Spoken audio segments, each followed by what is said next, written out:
This e-presentation will provide an introduction to the role of the trans-theoretical model of behaviour change in relation to exercise. As a scientific community, we are often interested in the process that leads people to begin to engage in and then maintain healthy exercise behaviours. The trans-theoretical model helps us to understand the different stages in this process, from not being ready to change, through to contemplation, i.e. thinking about change, and then maintenance, or persisting with the behaviour. As we go through the presentation together, we will explore the 5 different stages of change and relate each stage to a real-world example.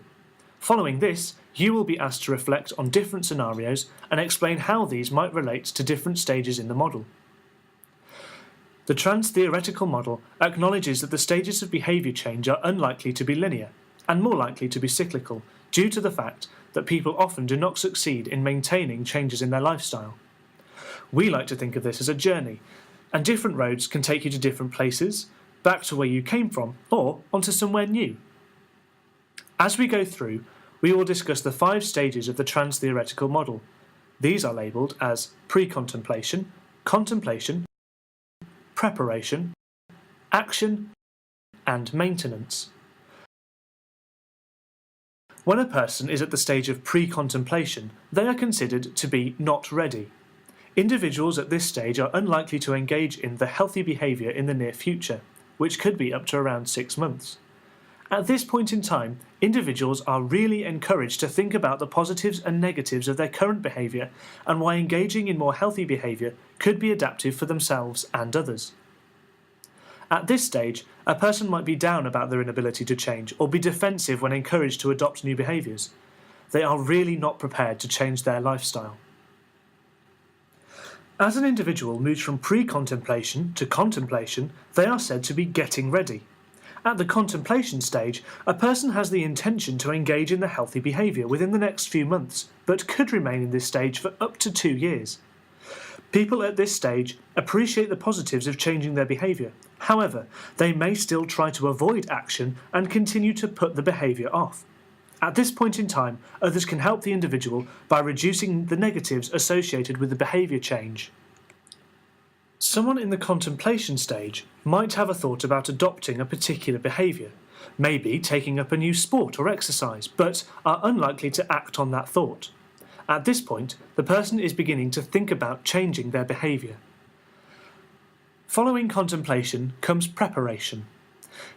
In the preparation stage, an individual is ready to engage in action within the next 30 days. At this stage, a person takes gradual steps that will help make the behaviour part of their everyday life. In this stage, it is possible that a person is doing a small amount of exercise but not quite enough to produce major benefits. An example might be to tell family and friends that they want to change their behaviour. At this stage, a key concern is regarding the individual's competence to do the behaviour and whether they are likely to fail. Being prepared and having a plan of action will help an individual to keep progressing. We might liken this to doing a warm-up before gradually easing ourselves into an activity. We are now at the point where action can be initiated. This is the 4th stage in the trans-theoretical model, and it can often take some time to get to this point. People in the action phase have initiated behaviour change within the last few months and need to keep working hard to keep the healthy behaviour as part of their life. Strengthening a person's commitment to the behaviour will help to stop the person slipping back down through the stages.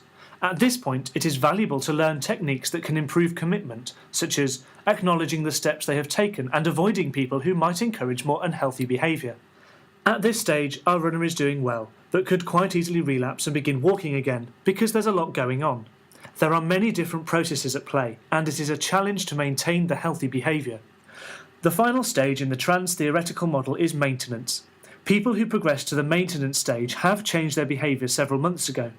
These individuals are encouraged to share their experiences and seek support from other people who behave in healthy ways.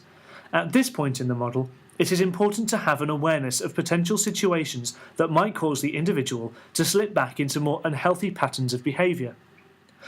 For our runner, it is important to challenge themselves, but also to be able to overcome potential barriers.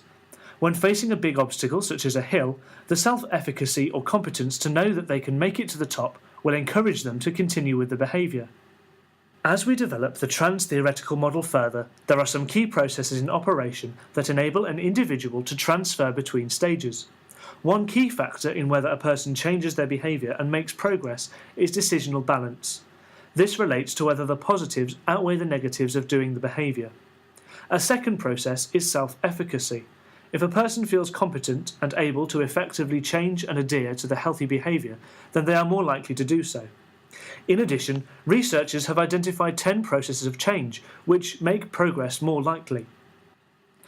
This presentation served to provide you with an introduction to the trans-theoretical model and by no means provides an in-depth discussion of all the key points for you.